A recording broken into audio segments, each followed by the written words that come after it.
The cemetery had been there longer than the church. This was not unusual in Buchanan County. In the mountains of southwest Virginia, the dead often arrived before the institutions built to accommodate them. The burying ground preceding the congregation, the way the need preceded the answer. The Slate Creek Baptist Church had been organized in 1887, but the cemetery on the hill above it held stones that went back to the 1840s, and in the oldest section of the cemetery, at the far eastern corner where the ground sloped away toward the creek, there were no stones at all. Just ground.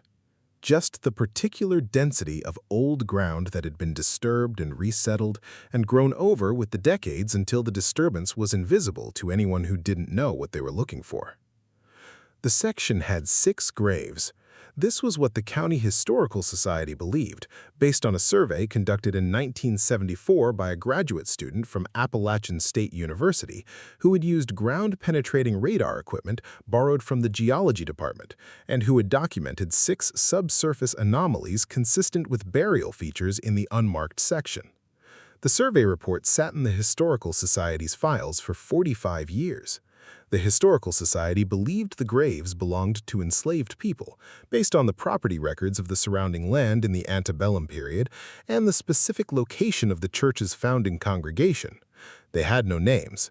They had a survey report and a belief, and 6 anomalies in the ground, and no resources to do more with any of it.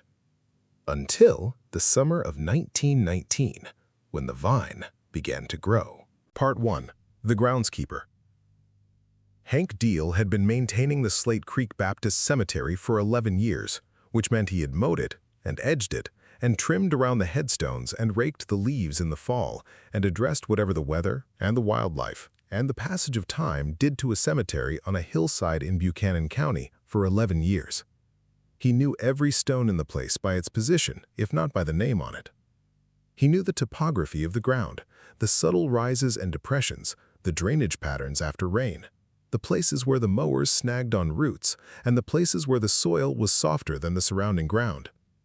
He knew the unmarked section.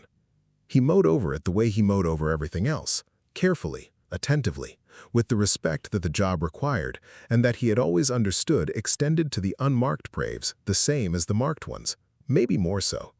The marked ones had names.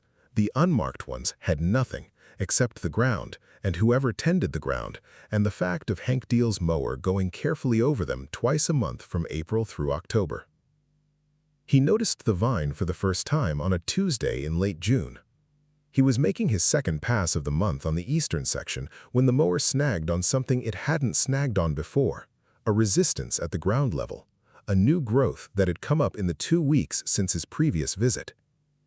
He killed the engine and crouched down to look. A vine, coming up from the ground in the center of the unmarked section, not from the edge, not climbing in from the fence line or the creek bank, but emerging from the soil itself, from a point roughly in the middle of the 6-grave area. New growth, clearly, the stems still pale and flexible, the leaves the bright green of recent emergence, but already substantial. 2 weeks of growth, and the thing was already 6 inches above the soil and spreading in 3 directions along the ground. He recognized the species, Virginia creeper, or something close to it, the kind of opportunistic vine that was everywhere in the county and that could emerge from any disturbed soil with enough root system beneath it. He cut it back to the ground with his lobbers and finished the mow and went home. 2 weeks later, it was back. Not just back, expanded. The same point of emergence, the same center of the unmarked section, but this time the vine had covered an area roughly 8 feet across, the stems thick and confident, the leaves full. 2 weeks of growth from a cut to the ground stem. He stood over it and looked at it, and he knew enough about plants to know that this was not how Virginia creeper grew from a cut stem. This was something that had an extensive root system driving it, something that had resources underground that the surface growth was not accounting for. He cut it back again. He noted it in his maintenance log. Vine regrowth, eastern section, aggressive, origin unclear. And he called the church board's property contact and mentioned it. The property contact said, "Cut it back, that's what we pay you for." He did. The third time, in August, he didn't cut it back right away. He crouched over it and looked at it carefully, the way he'd been looking at cemetery ground for 11 years, and he noticed something he hadn't noticed before. The vine was growing over 6 specific areas of ground, not randomly, specifically. 6 lobes, each roughly oval, each centered on a subsurface feature that Hank couldn't see but could infer from the way the vine was distributing itself. It was covering the 6 graves, individually, distinctly, each lobe centered on a different subsurface area, the stems between the lobes thinner than the stems over the graves themselves, as if the plant was putting its energy where the ground had something to give it. He stood up. He looked at the vine covering the 6 grave areas in the late August afternoon. Then, the vine bloomed. Not all at once, progressively, over the course of the 20 minutes he stood there, which was long enough that he was certain of what he was seeing and too long to pretend he hadn't seen it. The flowers emerged from the stem junctions above each of the 6 grave areas, small and dense-petaled, the kind of flower that belonged to the vine species in the spring. It was August. This species did not bloom in August. The flowers were black. Not dark purple, not deep burgundy, black. The specific black of the absence of color, of something that had decided not to reflect light. 6 clusters of black flowers, one above each grave area, emerging in the August afternoon while Hank Deals stood over them with his loppers in his hand. He cut the vine back to the ground. He did it quickly, more quickly than was precise, and he piled the cut material at the fence line, and he got in his truck and he drove home, and he sat in his kitchen for a long time. He called the church board's property contact and he said, "I need to talk to someone about the eastern section." The property contact said, "The vine again." Hank said, "Yes, and some other things." The property contact said she would mention it to the board. The board met the following month. By then, Hank had quit. He had gone back the morning after the flowers to cut back the new growth. The vine had regrown overnight to exactly the height and spread it had been when he'd cut it the previous afternoon, and he had cut it again and gone back 2 days later, and it was back again, and he had stood over it in the morning and looked at the black flowers that had not bloomed in the correct month for this species, and he had made the decision that 11 years of maintaining this cemetery had not prepared him for whatever this was. He left a note on the church door explaining that he was resigning the contract and recommending they find someone else. He did not explain why beyond, "The eastern section requires attention that is beyond the scope of standard grounds maintenance." He did not go back to the Slate Creek Baptist Cemetery. Part 2. The Historian. Dr. Vanessa Pryor had been researching the history of enslaved people in Buchanan County for 6 years, which meant she had spent 6 years in the county's courthouse records and the Historical Society's files, and the regional archives and the collections of 3 universities, assembling from fragmentary and often deliberately obscured documentation the lives of people whose lives had been specifically designed to leave no record. She had found a 1974 survey report on a Thursday afternoon in the Historical Society's filing cabinet in a folder labeled Slate Creek that also contained a photograph of the church's 1923 congregation and a clipping about a 1952 flood.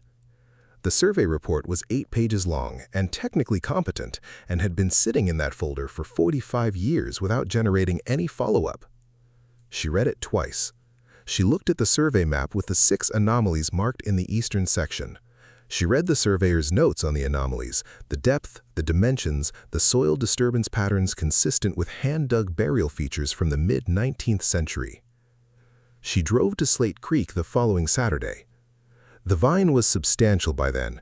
It was October, the vine had been growing since June, and whatever had been cut back by the previous groundskeeper had been cutting it back weekly, and the church board had told him to keep cutting it, and he had, with the specific mechanical persistence of a man who had a contract and was going to fulfill it. Vanessa stood at the fence of the eastern section and looked at the vine. It was in full autumn color, or should have been. Virginia creeper in October went red, the specific brilliant red of the species in fall, one of the most vivid color events in the Virginia forest. The vine covering the eastern section was not red. It was the deep green of summer growth, unchanged by the season, the leaves holding their color against the October air that had turned everything around them. And above the 6 grave areas in the morning light, the black flowers.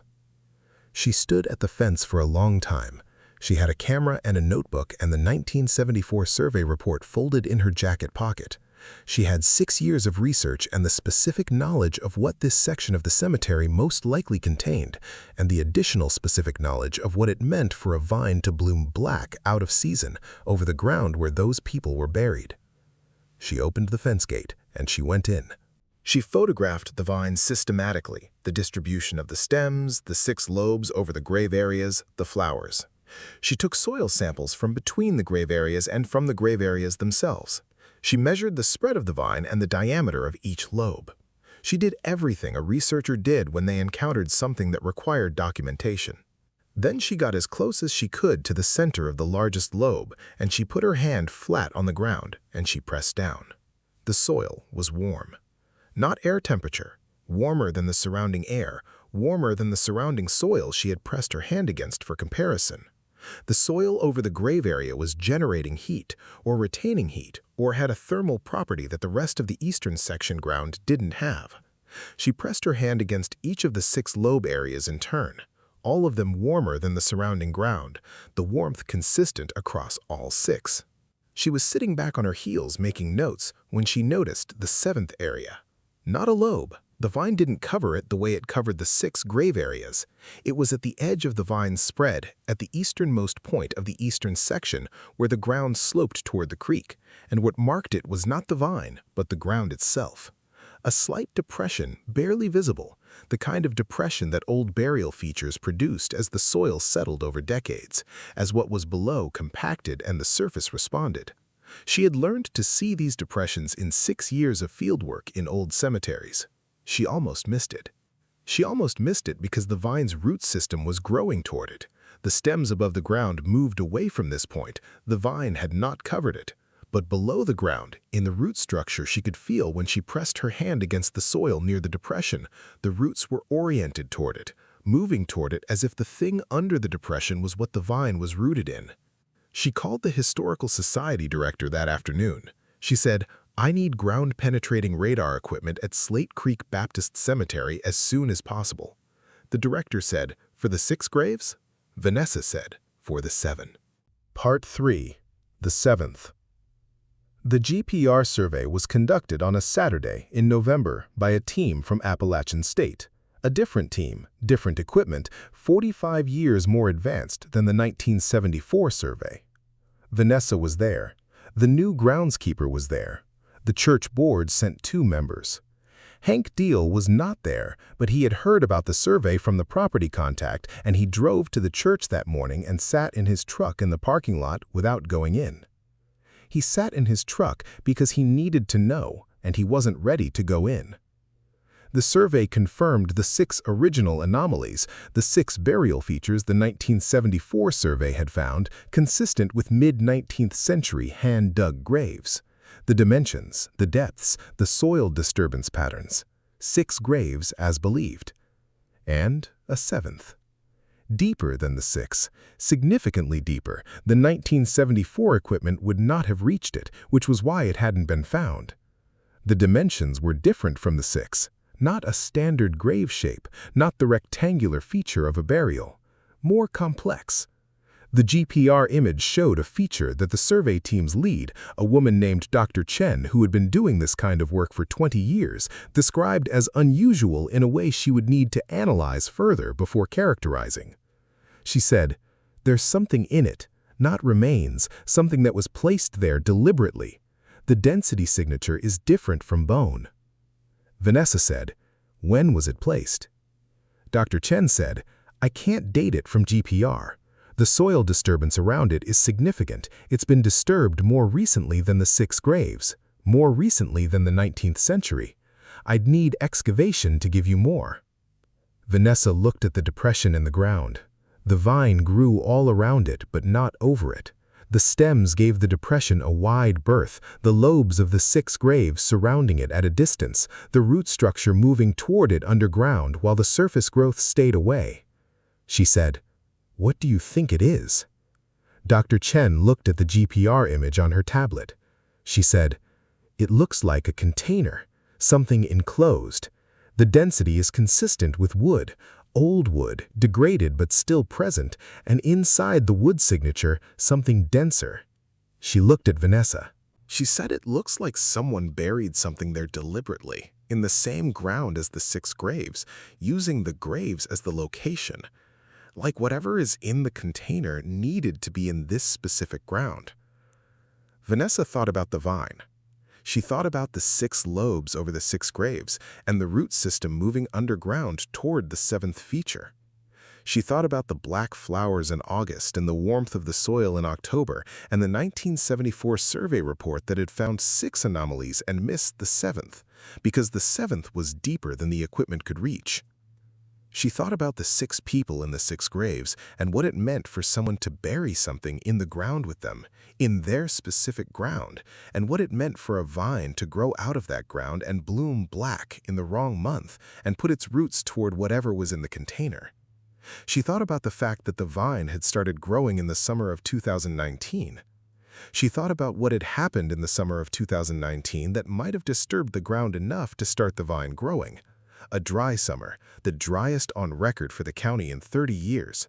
The ground shrinking and cracking in the heat. The kind of summer that moved soil. The kind of summer that could disturb something that had been sealed for a very long time. She said, "I need to know what's in the container."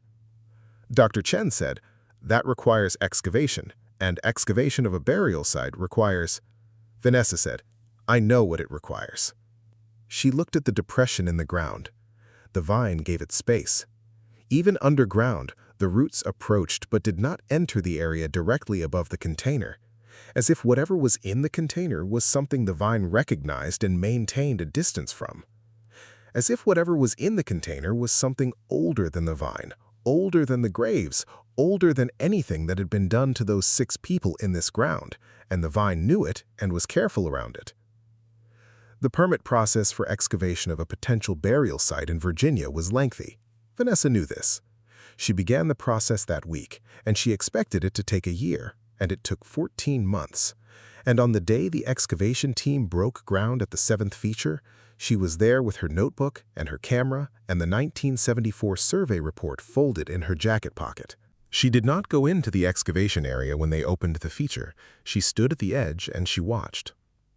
The container was wooden, as Dr. Chen had said, a box roughly 12 inches square, the wood degraded but intact, sealed with a method that the excavation team's preservation specialist said she hadn't seen before.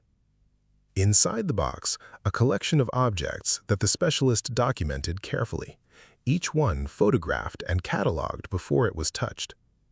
7 objects, one for each of the 6 graves and one that the specialist couldn't account for. A 7th object that didn't correspond to any of the burial features above it. The 6 objects were personal items, small things, the kind of things that people kept and that could be identified as belonging to specific individuals if you had the records to match them against, which for these 6 people did not exist. A button, a piece of cloth folded, a small carved figure. 3 other objects of similar character, personal, worn with handling, the objects of lives that had no other record. The 7th object was a piece of paper, sealed in a layer of what the preservation specialist identified as beeswax. The wax having preserved the paper against the moisture of the ground for, she could not date it precisely, but the paper and the wax were older than the 6 objects, older than the graves. The paper and the wax had been there first. The specialist opened the wax seal carefully. Inside, a document, handwritten in a language that was not English and that Vanessa, who had a reading knowledge of 6 languages and a working knowledge of 3 more, could not immediately identify. She photographed every word. She sent the photographs to a colleague at the University of Virginia who specialized in historical languages of the African diaspora, the languages that had survived the Middle Passage, that had been spoken in the mountains of Virginia and Tennessee and Kentucky by people whose names the records had not kept. The colleague called her 3 days later. She said, "It's a protective working." She said, "It's very old, older than the graves, like you suspected." It was placed in the ground before the burials, she thought, or at the time of the burials, by someone who knew what they were doing. Vanessa said, "What was it protecting?" The colleague was quiet for a moment. She said, "The people in the graves." She said, "Someone placed this working in the ground with these 6 people too." She paused. She said, "The translation is approximate, but the sense of it is to keep them company, to make sure they weren't alone in the ground." She said, "There's a line at the end of it. It's the hardest part to translate because it's doing something grammatically that I don't have a clean equivalent for, but the sense of it is, this ground remembers. Whatever is done to the people in it, the ground does not forget. The ground will say so when it is ready." Vanessa stood in her office with her phone against her ear, and she thought about the vine that had started growing in the summer of 2019, in the driest summer in 30 years, when the ground had cracked and shifted, and the seal on the beeswax container had perhaps been disturbed just enough for what was inside to begin doing what the document said the ground would do when it was ready. She thought about the black flowers in the wrong month. She thought about the 7th grave, the container, the working, the document, and the 6 graves above it, and the 6 people whose names no record had kept and whose ground had been saying something since June of 2019 in the only language available to it. She thought about Hank Deal sitting in his truck in the parking lot on the morning of the GPR survey, needing to know and not ready to go in. She thought about the fact that the ground had been patient for 170 years and had said what it had to say the moment the conditions allowed it. She thought, the ground was ready before we were. The vine was still growing at the Slate Creek Baptist Cemetery. It had been growing continuously since June 2019, regrown each time it was cut, the black flowers appearing in the wrong months, the root system oriented toward the 7th feature even after the excavation had removed the container and its contents for preservation and study. The new groundskeeper had stopped cutting it back in November, not because he'd been told to stop, because he'd stood over the vine one morning and looked at the 6 lobes over the 6 graves, and he'd understood, the way certain things were understood in the mountains without being explained, that the vine was doing something that needed doing. He mowed around it now. He mowed around it carefully, with the respect that the job required and that had always extended to the unmarked graves the same as the marked ones. Maybe more so. The marked ones had names. These 6 had the vine and the black flowers and the ground that remembered, and a document that someone had put in the earth 170 years ago to make sure they were not alone in it.